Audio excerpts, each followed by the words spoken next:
Yes, my old friend, how are you doing?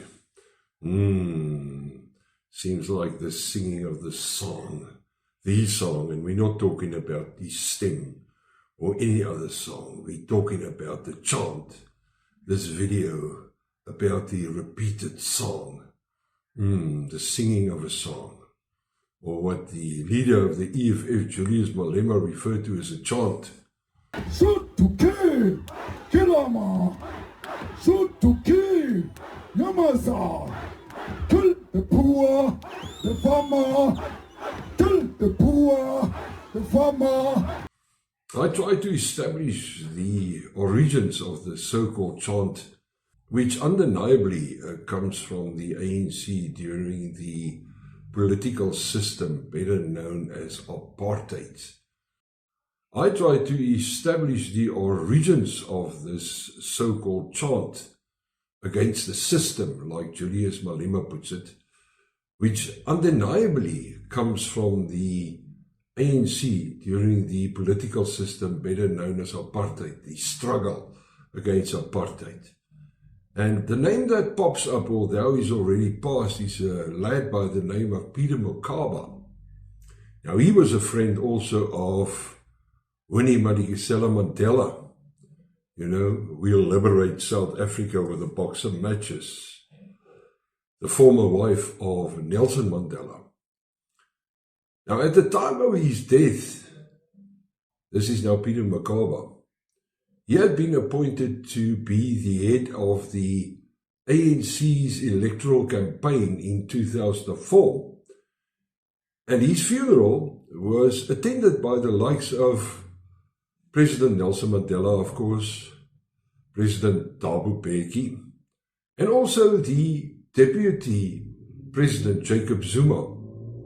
Now, Julius Malema had described Peter Mokaba as a personal hero and also as a kind of an icon, a freedom icon.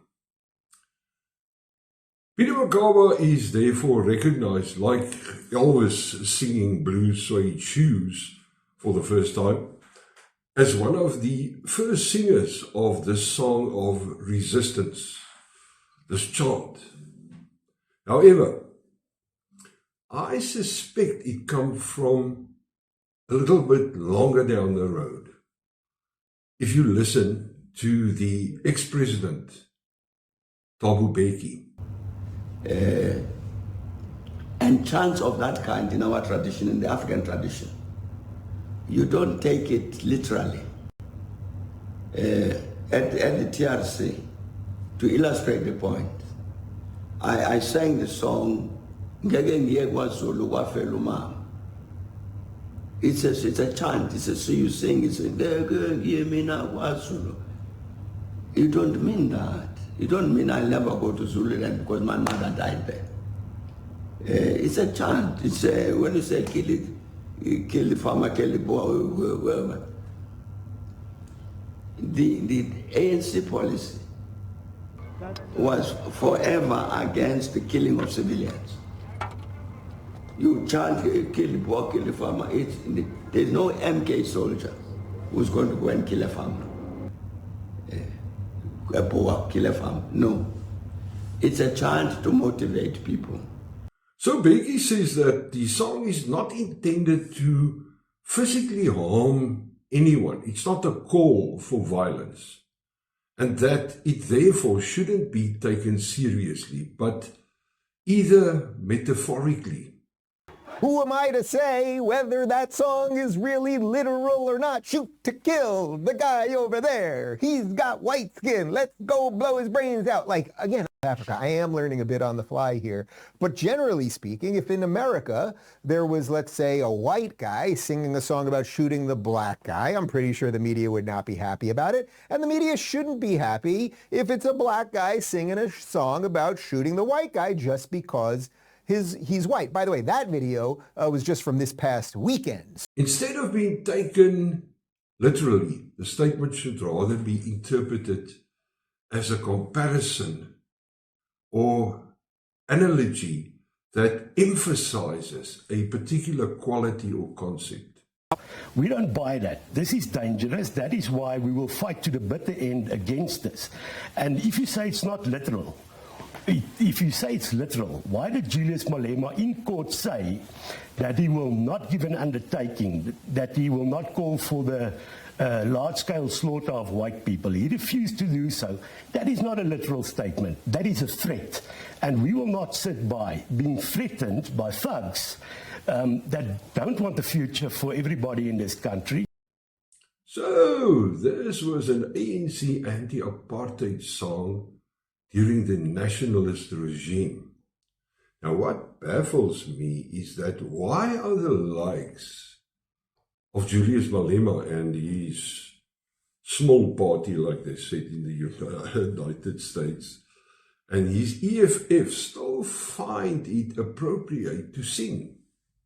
It was clearly a call for action against the farmer and the boer. It was testified during the TRC hearings that it was directed against the Boers because they were seen as directly connected to the security forces during the period of struggle, because we had a commando system at that time, for those in the knowing, and the Boers were all part of the commando system, especially protecting farms, farmland, and also protecting borders in certain areas. Now, if I'm not mistaken, we had a free and fair election, as they said, in 1994, and the ANC took power. Power was given to them. So my first question will be, is the struggle indeed over, the one against the national regime? Question 2, if the struggle is not over, against who is the struggle now? Why does it get sung, this song, this chant? Why is it getting sung still? The democratic government with its constitution, is it against them? And the system of capitalism? And if the struggle is against the present system, why not change the lyrics to something like maybe kill the capitalist, kill the pigs, something like that? Now, the civil rights organization AfriForum wrote to Cyril Ramaphosa, and that in response to what happened on Human Rights Day this year, where Julius Malema, leader of the EFF, and members of the party performed this chant over and over. A chant explicitly targeting certain people, namely the white minority, as well as farmers. But the word boer, which is basically the Afrikaans for farmer, can possibly be misunderstood. Because if you go into certain areas, especially the Western Cape, when they say, hey, watch out, hier kom die boere, they don't mean farmers with tractors. They are talking about the police. So we've got to be very, very careful, Mr. Malema. I will sing this song as in when I feel like. Now, AfriForum asked the president to take an unapologetic stance against hateful chants like Kill the Boer, a chant explicitly targeting certain people, namely the white minority and farmers. Asking me to take an unapologetic stand against hateful chants like Kill the Boer, this is now AfriForum to the president, and to publicly condemn them in the strongest possible terms. But guess what? So far, the president keeps defending it, and one should ask the question, why? The issues of arresting anyone for any slogan, that is a sovereign issue. It's not a matter where we need to be instructed by anyone that go and arrest this one. We are a very proud sovereign country. that has its own laws, that has its own processes, and we take into account what the Constitutional Court also decided when it said that, that slogan, kill the Boer, kill the farmer, is a liberation chant and slogan, and it's not meant to be a message that elicits or calls upon anyone to go and be killed. Either he's scared of Malema and the EFF, or maybe of the faction within the ANC-NEC, or maybe it's part of the bigger plan. Maybe it's part of the cooking of the frogs in the pot. To some of us, the president's silence on the kill the Boer chant, it reinforces the idea that he's more concerned about not upsetting the EFF than reassuring minority communities who have legitimate concerns and fears and being targeted and villainized. And then Cyril Ramaphosa denies that farm attacks are anything different. He says South Africa is a violent society, there are farm attacks, everybody's under threat. If you live in the townships as a poor person, you're just as likely to be killed. Not true. The government's refusal to take the logical steps and declare farm murders a priority crime only further confirms the notion that violent crimes that affect farmers and minority communities in particular are simply ignored by this government. It's ignored. During a visit to the US in 2018, Cyril Ramaphosa clearly stated that there were no killings of farmers or white farmers in South Africa. He's never retracted this grossly false claim. During the latest meeting with Donald Trump last month, he denied an onslaught on the farming community and played it down to a high level of criminality. He even went so far to ask the US to fund the fighting of crime in South Africa. How preposterous is that? When you ask another country to actually help you to fight crime. This is actually preposterous, taking into consideration the decay in SAPS with the high level of corruption as portrayed in the book by General Johan Booysen, Blood on Their Hands.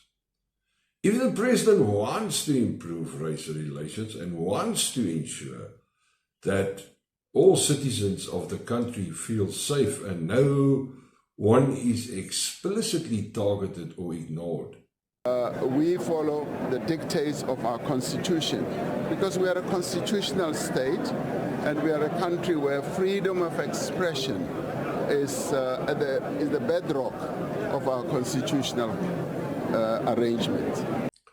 How do we turn the crime train around and derail it?